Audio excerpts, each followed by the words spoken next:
Hai teman-teman, kembali lagi di channel Pendapat Joseph. Hari ini saya melakukan review pertandingan Pisa melawan Roma. Kemarin saya salah bilang pelatihnya Pisa masih Filippo Inzaghi, ternyata Alberto Gilardino, dan sudah diperbaikin di deskripsi. Apa yang menjadi kekuatan Pisa kalau dilihat secara komposisi tim? Secara komposisi tim dinastri atau ya mungkin disebutnya seperti itu adalah sebagai motor serangan. Serangan baliknya juga sifatnya cepat, dan kalau telat sedikit saja kiper atau back itu akan kelabakan. Dan itu dibuktikan dalam sepanjang pertandingan. Serangan mereka seringkali bobrok di bagian mau memasuki sepertiga lapangan pertahanan Roma tuh udah caples. Tetapi beruntungnya mereka adalah asas mereka bermain rapi. Dengan masuk Quadrado saja harusnya bisa membuat banyak lawan tuh kelabakan. Tapi ya itu masih di awalnya ya. Masih belum bisa dikatakan strategi itu benar-benar berhasil untuk semua tim di Serie A atau enggak. Sedangkan Roma masih memberikan kepercayaan terhadap duet El Shaarawy dan Soule. Meskipun kita harus mengamini bahwa perubahan yang diharapkan dengan menggantikan El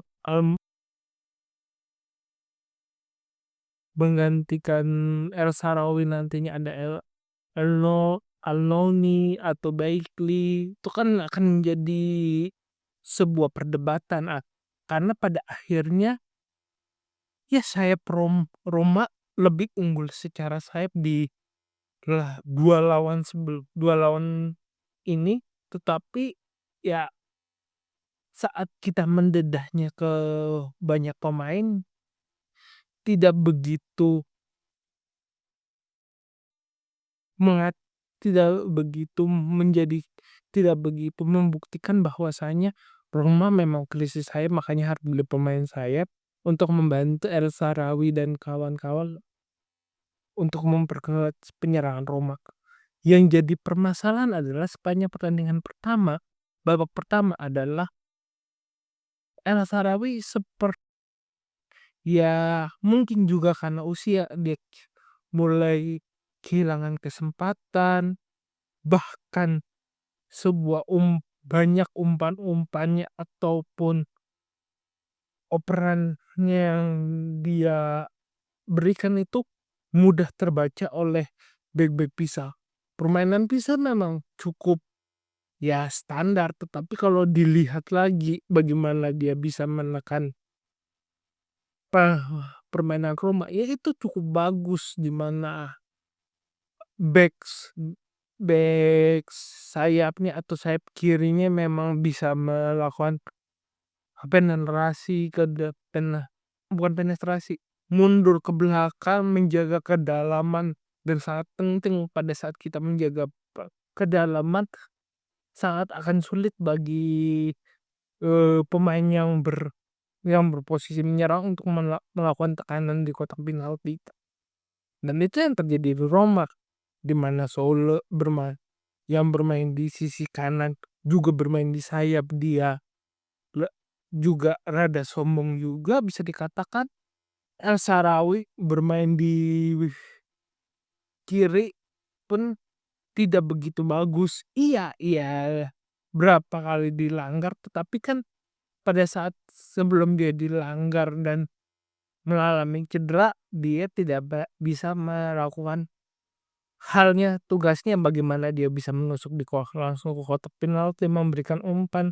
Itu tidak ada sama sekali ya, karena Seperti saya jelaskan di awal, Els bisa cukup dengan Gilardinya cukup tahu bahwa pergerakan El Shaarawy nggak akan kemana mana, dia akan de nyayap terus baru masuk ke kotak penalti, ya udah bisa di babak pertama seperti menunggu kesalahan El Shaarawy. Berbeda di babak kedua, masuknya Dybala itu merubah banyak hal di segi teknik, taktik, di mana Dybala bisa ya memang awalnya kayak El Shaarawy tetapi dia bisa melakukan penetrasi langsung ke kotak penalti, membuat banyak gerakan supaya pemain lebih banyak mudah masuk ke kotak penalti. Pada akhirnya setelah menit 55, menit 50, 52, 53, Roma lebih banyak masuk ke kotak penalti. Memang belum ada ancaman yang benar-benar menekan pertahanan Pisa, tetapi pada menit ke-53 satu bola panas bisa diselesaikan solo menjadi gol. Habis itu terjadi gol kedua. Meskipun dianulir karena berbau entah offset atau handsball, tapi ya cukup bisa memberikan arti bahwa begitu Dybala masuk, kondisi permainan berubah. Dan itu yang menjadi sebuah pertanyaan, apakah Jadon Sancho dan Bailey ataupun beberapa pemain harus bisa merubah beberapa karakter langsung, ya karakternya secara langsung untuk benar-benar dibutuhkan Roma. Itu jadi pertanyaan sulit karena ya banyak banyak kita tahu Roma kalau di pemberitaannya dan yang di resminya banyak membeli pemain sayap, tetapi apakah sesuai karena di 2 pertandingan memang sangat kebutuhan Roma adalah bagaimana bisa menekan dan menahan bola di tengah untuk mendapatkan lebih banyak peluang, dan itu tidak benar-benar dimanfaatkan oleh El Shaarawy, Sule, dan saya juga melakukan Razanzi hingga Dovi dan Ferguson pun belum mencetak gol. Mungkin salah satunya adalah PR yang musim lalu belum bisa diselesaikan hingga Roma ya menang, tetapi ya jadi pertanyaan, kesalahan satu 2 pemain itu lebih terlihat benar-benar menjadi pengganggu dari tim, dan GSPR ini di jeda internasional harus bisa merubahnya. Mungkin sekian dari saya, kurang lebihnya mohon maaf. Jika suka silakan like video ini, pada pendapat Joseph. Jika ada kritik, saran, terus di komentar. Jika ada keinginan berinvestasi, silakan klik link saya di deskripsi. Akhir kata, sampai jumpa di video selanjutnya.